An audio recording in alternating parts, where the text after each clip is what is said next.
যারা নাম দিতেন তাদেরকে আলাদা রেখে আমি কথা বলবো, এখন সময় হবে না, ঠিক আছে? এবং আমাদের আগামীকাল খোলা আছে এলিজিবল, মানে কালকে যে শুক্রবার, কারো মনে ধারণাই করা যাবে না, মনে করলে খারাপ লোক হয়তো শুক্রবার বুঝলেই যাইতে হবে শুক্রবার। আমি বুঝলে গেছি, আমি গেত শুক্রবারও 10টা পর্যন্ত ডিউটি করছি। আমাদেরও 8টা থেকে কালকে 8টা পর্যন্ত চলবে।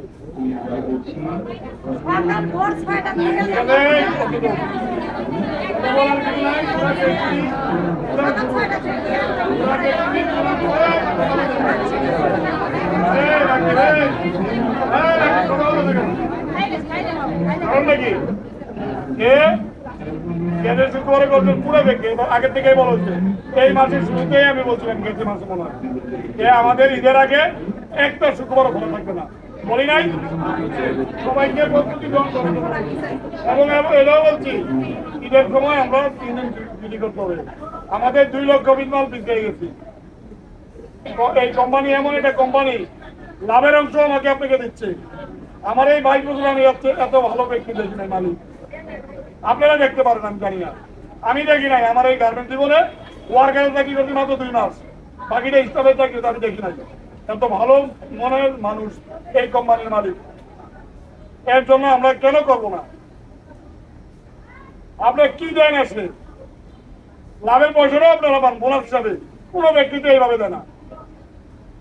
তার জন্য করলে কি আমরা যদি এই মাস এই বছর ভালো করতে পারি, এবার আমরা 100% বোনাসের দাবি করতে পারবো, তাহলে সবাই লাভবান হবে। তো আমি সবাই আশা করি বুঝাতে পারছি।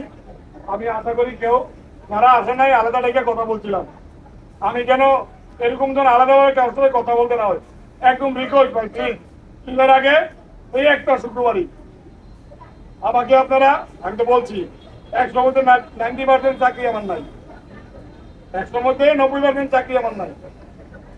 আমি আপনাদের কাছে একদম জোর অনুরোধ, আপনারা কেউ আমাকে ওই পদ্ধতি ভালাইন না যেন আমার এখান থেকে চলে যেতে পারে।